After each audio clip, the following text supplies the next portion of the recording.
Cooperative board gaming has gone from rare and hard to find prior to the pandemic to now being one of the most common forms of gaming. But if you're new to cooperative gaming, where do you start your journey? And if you're a grizzled veteran, where do you end? I'll tell you, it certainly isn't pandemic. Today, we'll be going through 7 different cooperative board games, each at a different complexity level. We'll start with the lowest and most accessible co-op game at level 1, and work our way to a game that might just burn the brain of yourself and the unwitting friend that decided to join you that night. And probably morning. We're starting off this list with one of the lightest, most fun cooperative experience you'll ever have, Just One. Just One is a 2 to 7 player incredibly simple party game where everyone is tasked with writing a single word clue related to the mystery word that one player must guess. The problem is that any duplicate clues get eliminated before the guesser sees them, so your job is to be as helpful as possible while still being original enough not to have your clue be dismissed. What I love about Just One is that it makes everyone feel like a genius and an idiot simultaneously. You'll end up with what you are absolutely certain is the most inspired, brilliantly creative clue that nobody could possibly think of. One that perfectly encapsulates the essence of the mystery word. And then you review your clue, and you realize 2 other people had the exact same train of thought. Or worse, your clue is so esoteric that the guesser looks at your word among the other words like it's Quasimodo, and everyone laughs at you. But you know what? That is okay, because you are having fun the entire time. And it's generally enjoyable to find ways to be creative in a cooperative game that extends beyond utilizing mechanics efficiently, and instead focusing all your attention on the knowledge base of the guesser and your fellow clue givers. In this weird symbiotic way, every clue guesser is silently working together to try to formulate the perfect clue. And that tension you feel just as everyone flips over their clues to see the fruits of the group's combined cooperative labor, it's honestly exciting. Some longtime viewers might think I hate light games, and party games especially, but I really don't. Even a curmudgeon like myself likes to have a good laugh sometimes. And Just One, it always delivers in spades. Plus, it's a game I can whip out for almost any audience, whether it's my in-laws or my nieces and nephews. Just One is one of the best party games in existence, and it is an easy entry for this list for the lightest cooperative game that I think you need to own. And on the second level, we have my favorite real-time game, Escape: Curse of the Temple. Escape is a 1 to 4 player frantic real-time cooperative game where you and your fellow adventurers are racing against time and an ominous soundtrack to escape an ancient temple before it collapses. Everyone rolls their dice simultaneously and in a panic, using the results to explore new rooms, unlock treasures, and find the exit before the doors close and you're trapped in the temple for an eternity to die a terrible, excruciating death. It's a family game. Okay, listen to me, because this is really, really important. You will not find another game like Escape. This little cooperative gem has been in my collection for many, many years. And although I've played some great real-time games, nothing even remotely comes close to how silly and fun this game can be in certain groups. I say certain groups because the frantic nature of the game may not be everyone's cup of tea, but the cooperative experience here is unlike anything else on this list.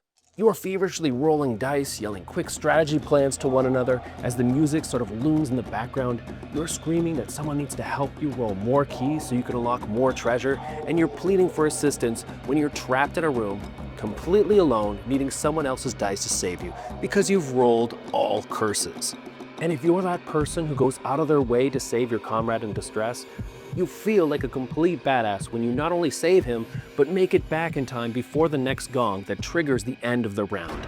It is a highly stressful but completely exhilarating experience. Escape is a simple game, and that's why it's on the second level of this list. But that simplicity greatly assists the experience, since you always want people focused as much as possible on the actions they're taking and not necessarily the rules of the game, since you're all just sort of chucking dice like maniacs in real time, inevitably ending in hilarious situations. Situations like stumbling into a cursed room. One player might find themselves unable to speak, while another might have to play the rest of the run with a hand on their head. As I said, this whole experience it's absurd, but it's the perfect kind of silly to bring everyone at the table together for a good laugh as a group. And sometimes that's the exact cooperative experience the night needs. And on this level, we have a fantastic game that plays incredibly quickly, Leviathan Wilds. Leviathan Wilds is a 1 to 4 player hand management and action point game where you and your crew of rugged climbers scale enormous living mountains known as Leviathans in order to heal them, because each Leviathan is covered in binding crystals, which is driving them insane. Your goal is to work with your partner and remove all the blight from the creatures before their rage overwhelms you and sends you plummeting to your untimely doom. Leviathan Wilds is this beautifully clever spatial puzzle that puts you and your partner in the boots of roughneck climbers scaling enormous living monsters, each of which is presented on these sheets of paper, making setup one of the easiest among every game I've played. You simply open up the page to the monster you want to save, and you just start playing. And it's also a wonderfully simple game to explain, primarily because the entire process feels fairly intuitive while you're playing, which is great because it gives you and your buddy more time to immerse yourselves in the theme and really adopt that sort of like grisly attitude of these climbers that you're using as your avatars.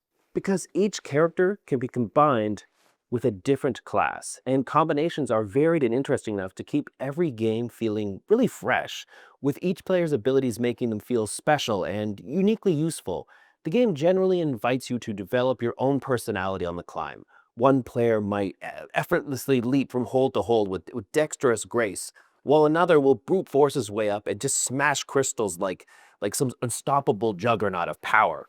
And that variance makes every person at the table feel like a hero in their own story that essentially joined forces and come together to tackle something epic. And the cooperation here goes well beyond the typical task delegation you see in most games. Nothing feels better than diving in to help an ally on their turn as they're about to lose their grip, or giving them a boost to defend against a crazy attack, or tossing them a mushroom mid-fall to save their ass. There are so many instances where you're mechanically incentivized to share in the experience of your fellow roughneck climber on this tough job. It's certainly not the deepest game on this list, but at this complexity level and playtime, it is a wonderfully welcome 60 minutes of fun. And for the middle of our descent through cooperative complexity, we have the fantastic ocean diving puzzle game, Endeavor Deep Sea. Endeavor Deep Sea is a 1 to 4 player scenario-driven game where you lead a team of ocean scientists exploring and conserving the world's seas. Over 6 rounds, you'll recruit specialists, deploy vessels across a modular ocean that expands deeper as you play, all while improving your attributes that make you more capable over time to chase the unique cooperative scoring goals that will lead you and your diving partner to victory. Although I do really love high interaction games, I do make exceptions if the game is really good, and I think this is one of them. The cooperation here is done almost entirely through table talk and coordination, and not necessarily mechanics. You can't literally help a friend on their turn. The only way you can give them resources is through mutually established links and conservation. And yet, despite that, the cooperative discussion and coordination is a lot of fun. It feels cool to work together to solve this puzzle and decide the best course of action.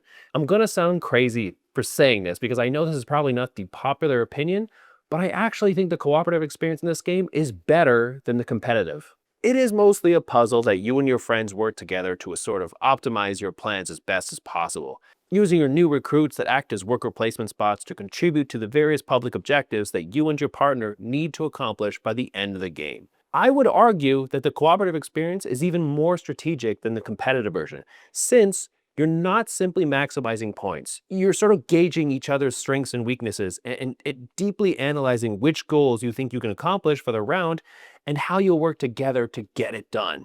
Maybe one of you will use their sonar so the other one can go explore and dive deep, or maybe both of you will meet your subs on a conservation spot to join forces in saving that bit of ocean to share some great bonuses. This is a game that is deeply rewarding to play with a friend, if only for the shared memory of a quality win that you'll talk about long after the game is done. Going through the final round together, all sort of doom and gloom and thinking the two of you will never be able to pull it off, and then both of you putting your heads together for one last ditch effort to pull off some brilliant combo to pull ahead and accomplish some last second goals, it feels really satisfying and exciting. I've never wanted a high five after simply solving a somewhat complex puzzle more than after winning this game. Endeavor Deep Sea's cooperative mode is absolutely worth checking out. And next we have one of the best card versions of a bigger board game you can get your hands on, and that's Arkham Horror, the card game. Arkham is a living card game for 1 to 4 players set in Lovecraft's Arkham. Each player takes on the role of a unique investigator, building a personal deck of skills, items, and allies to tackle a series of interconnected scenarios that form a larger campaign. On each turn, you're moving between locations, gathering clues, fighting off monsters, and managing your resources, all while trying to avoid your inevitable doom. What's remarkable about this game is that it captures the feel of those old Fantasy Flight games, like Arkham Horror, the board game, in something you can pull out and be playing in minutes, exploring new locations, uncovering clues, and being hunted by threatening creatures. It all feels very thematic and engaging, and I've always loved sharing those experiences with a cooperative partner and sort of just like struggling against the odds to tell a story together that we can share when we pack the game away. And the actual cooperation, it's pretty excellent as you need to coordinate because you can't micromanage each other excessively like some other cooperative games. The mechanics, thankfully, prevent that. The game requires you to specialize your roles, which is why a big section of the rulebook is dedicated to building your class, to try and find the best synergy between yourself and your partner. We had plenty of moments where one of us had to heroically charge a monster to save the other, engaging it just long enough to pull off a dramatic evasion. Those fun cooperative moments, they stick with you and are a big reason you play this game. And this video is the reason you finally stopped lurking on my channel and instead chose to subscribe. Just do it now. It's super easy and it helps a lot. And if you really want to help, you can join our Patreon. Why afford groceries for the week when you can instead fund my purchase of unnecessary camera equipment?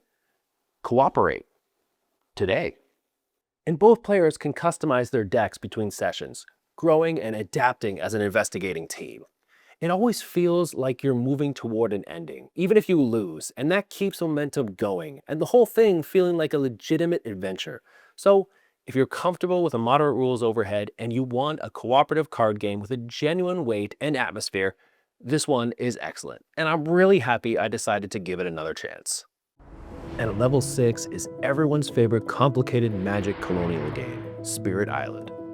Spirit Island plays 1 to 4 players and puts each of you in the role of an ancient spirit defending a living island from colonial invaders, who are systematically exploring, building, and destroying everything in their path. You work together with your brothers and sisters to drive them off entirely or make them tremble in fear before it's too late and your beautiful home is completely corrupted. Spirit Island earns this deep level on this list because it's a game that can overwhelm you with information and new calamities. Each turn, you're faced with the agonizing decision of either getting stronger and increasing your powers, or deciding if your time is better spent putting out the ever-growing number of fires. You'll debate endlessly with your friends, putting your heads together to determine the best course of action each and every round. And that back and forth makes you feel like you're genuinely cooperating and not just playing beside somebody. And the combinations and synergies you can establish with your partner with these wonderfully unique and creative available spirits, it's seriously impressive. Every spirit leaves you feeling like you just played a completely different game. And when you and your buddy figure out a new way to put your powers together to take down the bad guys, you feel like you just accomplished something huge. And you breathe this sigh of relief and satisfaction, knowing that you just created an incredible gaming memory with your friend through this deep cooperative game. And that cooperation here feels very distinct from other games because you're not a physical entity on the board. You're a spirit building your deck with incredibly unique abilities that feel powerful every time you use them. Gathering new powers as the game progresses, it's really thrilling, and stacking symbols on your cards and unlocking even more power on your turn adds another satisfying layer of strategy. And when it all comes together, you feel really damn clever. And for the final level, we move on to the heaviest game of them all, and one of my personal favorites, Mage Knight Ultimate Edition. Mage Knight puts you in control of one of 7 powerful Mage Knights as you explore and conquer a corner of this sprawling fantasy universe under the control of the Atlantean Empire. Build your army, fill your deck with powerful spells and actions, explore caves and dungeons, and eventually work together with your fellow heroes to conquer powerful cities controlled by this once great faction. A lot of games attempt to capture the feeling of going on a grand adventure. And honestly, to this day, Mage Knight is the only game that even comes close to actually pulling it off. Yes, it is incredibly dense. Yes, your engagement with the mechanics can feel downright methodical at times, but I'll be damned if you're not clapping your hands in excitement when you flip over a new land tile and see exactly what you were looking for, or spot a fresh recruit in the display that fits perfectly into the army you have been building for the last 3 hours. Everything in this game is designed to be explored and discovered, And doing that alongside a partner is an immense amount of fun. Now, full honesty, you don't really do a lot of cooperating in this game, which is precisely why Mage Knight works so well as a solo experience. But the cooperative scenarios are genuinely great. There's something really cool about leveling up alongside a friend, getting stronger together, and then turning the combined power towards a final boss or the last fortified castle. I wish there was a little more direct interaction between players, but sharing the experience still feels incredibly satisfying. While you are doing your own thing, there is a heavy layer of coordinating in most cooperative scenarios. You're planning your short-term goals like who should seek out which allies for their army, or how to distribute the tactic cards, and long-term goals like which path to explore and when to press the attack on Volcair. In a way, the cooperative experience makes you feel like two military generals, doing your best to command your distinct and separate armies toward a shared goal. Now, Mage Knight might take an entire day to complete cooperatively, but I promise you it is worth it, and it is the best possible pick at this complexity level. And to all you wargamers screaming at the screen, I am aware that there are cooperative wargames that are more complicated than Mage Knight, but we can tackle the 7 layers of wargames in another video. And those were the 7 layers of cooperative board gaming. Hopefully this video has helped you decide what level is best for you.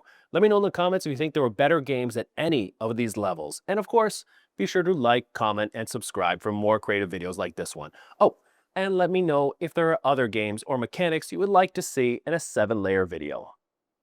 Bye. That's not bad.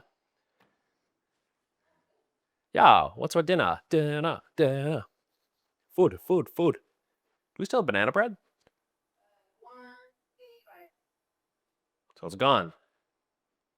My life is ruined.